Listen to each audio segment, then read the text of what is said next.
Je vais te raconter un témoignage. Cette histoire s'est passée au XXe siècle. Il y avait un peintre. C'était un peintre de renom qui avait une renommée. Et un beau jour, il a envie de décompresser, il sort de son atelier et il prend sa voiture et il va en campagne. Et il se promène et regarde les paysages, ça peut l'inspirer de quelques peintures possibles. Et il traverse un petit village, et quand il traverse ce petit village, il voit des tziganes qui sont sur le côté, avec des roulottes, avec des chevaux. Ça l'interpelle. Et là, il arrête sa voiture, il est quand même à quelques mètres. Et là, il y a quelque chose qu'il est en train de regarder. Autour de ce feu, il y a une jeune fille qui a un désinvolte, qui a les cheveux dans la figure. Et là, il l'observe. Et il dit, avec cette jeune gitane, je pourrais faire un chef-d'œuvre. Mais ayant écouté parler des tziganes, il ne sait pas comment interpeller cette jeune gitane. Mais il s'aperçoit qu'à côté de la roulotte, il y a un homme qui est plus âgé. Donc il suppose que c'est son père. Il prend son courage, parce qu'il n'est pas trop franc pour y aller vers cette tzigane. Et il descend de la voiture. Et il marche vers ses roulottes. Il s'aperçoit bien que cet homme le regarde d'une manière étrange, donc un petit peu la frousse que ce peintre-là. Mais ça fait rien. Il prend son courage, il va vers lui. Et là, cet homme s'approche devant lui et il dit, que veux-tu? Parce que c'est vrai que cette communauté ne disent pas vous, ils disent tu. Il dit, voilà, il se présente. Je suis un peintre. Et là, je me suis baladé en campagne et j'ai vu vos roulottes. Et j'ai observé qu'il y a une jeune gitane. Et il lui fait voir laquelle que c'est. Et il dit, pour moi, elle m'a inspiré pour la dépeindre sur un tableau. Et là, il voit que la figure et l'expression du papa de cette jeune gitane commence à changer. Mais il dit, rassurez-vous, je ne lui veux rien, si ce n'est que de la décrire sur une peinture. Naturellement, je payerai ce qu'il faut. Je ne vous demande pas qu'elle vienne à mon atelier. Moi, je vous demande de l'accompagner. Je sais que c'est comme ça dans votre communauté. Et il lui propose une somme d'argent au papa. Et ces tziganes ne sont pas très riches, et c'est vrai que devant cette somme d'argent, il ne dit pas non. Et le peintre donne son adresse, sans trop avoir espoir qu'ils vont venir. Ce sont des tziganes.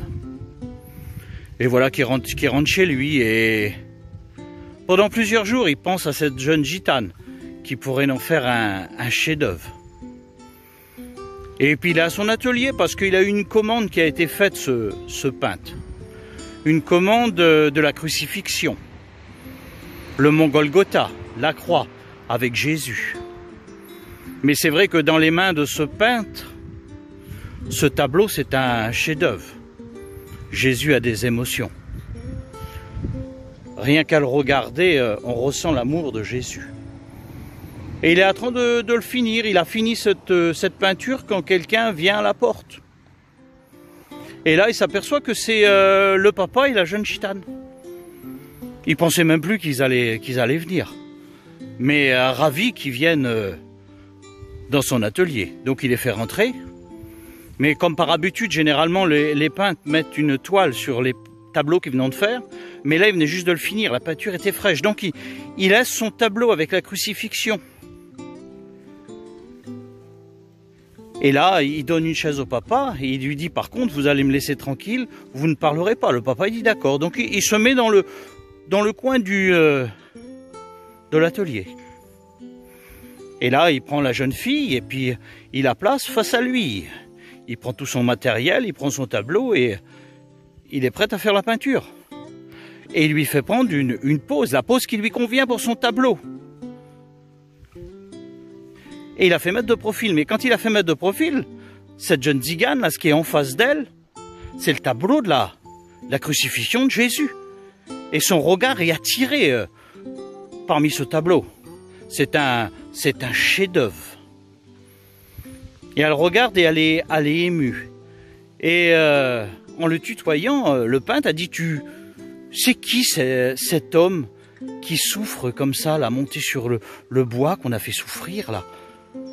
Et lui, il lui répond, pour se débarrasser, pour finir les travaux qu'il a à faire de peinture. Il lui dit, il s'appelle Jésus. Et elle se tait, et elle le regarde et elle l'observe. Mais elle dit, qu'est-ce que ces hommes sont... Et elle recommence à parler. Qu'est-ce que ces hommes sont méchants? Elle dit, on voit qu'il a plein d'amour sur son visage. Elle dit, on voit qu'il est ensanglanté. On voit ces hommes qui lui font du mal. Elle dit, tu le connais personnellement? Et lui dit, non, je ne le connais pas personnellement. Mais oui, je le connais. Et là, intriguée, elle lui dit, tu peux m'expliquer son histoire? Alors lui, un petit peu embarrassé, parce qu'il n'a pas que ça à faire. Et il connaît bien l'histoire religieusement. Et il lui explique qui est Jésus. Il lui dit, Jésus, c'est le Fils de Dieu. Et il est descendu de son ciel de gloire par amour pour chacun d'entre nous. Il est venu sur la terre, des hommes méchants lui ont fait du mal. Et ils l'ont fait mourir. Et si Jésus est mort pour chacun d'entre nous, c'est à seule fin que nous avions la vie éternelle. Et cette jeune fille, elle dit rien. Et elle est interpellée. Et pendant toute cette scène que le peintre la dépeint, elle regarde le tableau. La peinture est finie. Le peintre emballe ses pinceaux. Le tableau qu'il vient de faire de cette jeune gitane, c'est un chef-d'œuvre. Et avant de partir, la gitane, elle lui dit un mot. On s'aperçoit que le mot de cette jeune gitane qui est ignorante est dirigé par Dieu. Elle lui dit, s'il a souffert comme ça pour toi, qu'est-ce que tu dois l'aimer? Ces paroles le troublent un petit peu au peintre. Et elle s'en va. Mais ces paroles ont resté dans son cœur. Et là, il commence à observer le tableau. Il commence à s'asseoir devant. Il reste pendant des heures à observer le tableau. Et ces paroles qui lui reviennent dans la tête. Qu'est-ce que tu dois l'aimer? Et voilà que ce peintre se convertit à Christ. Le tableau, il est prêt à les livrer. Mais il dit, je suis obligé de rajouter quelque chose. Il prend son pinceau et il fait une inscription en bas du tableau. Cette inscription, dans les mains de ce peintre, est toute une appel. Et là, quand on lit l'inscription, on s'aperçoit que c'est Jésus qui parle. Et c'est marqué, voilà ce que j'ai fait pour toi. Et toi, qu'est-ce que tu vas faire pour moi? Ce tableau est terminé, il est emmené au propriétaire. Et voilà que ce tableau va être exposé. Et quand il est exposé, que des personnages qui connaissent la peinture, qui viennent voir les tableaux de ce maître. Et là, il y a le comte qui vient de Zinzendorf.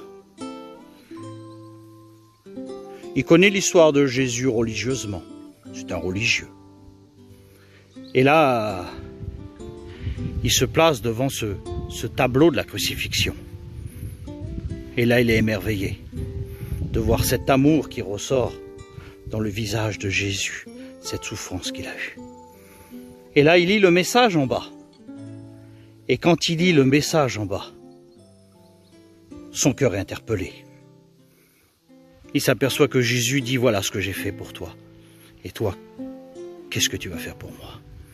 Le comte de Zinzendorf se convertit à Christ. Il devient le fondateur d'un grand mouvement. Des hommes sont formés qui vont annoncer l'évangile dans plusieurs parties du monde. Alors moi, je voudrais aussi te poser une question à toi. Tu sais ce que Jésus a fait pour toi. Et toi, que vas-tu faire pour lui ?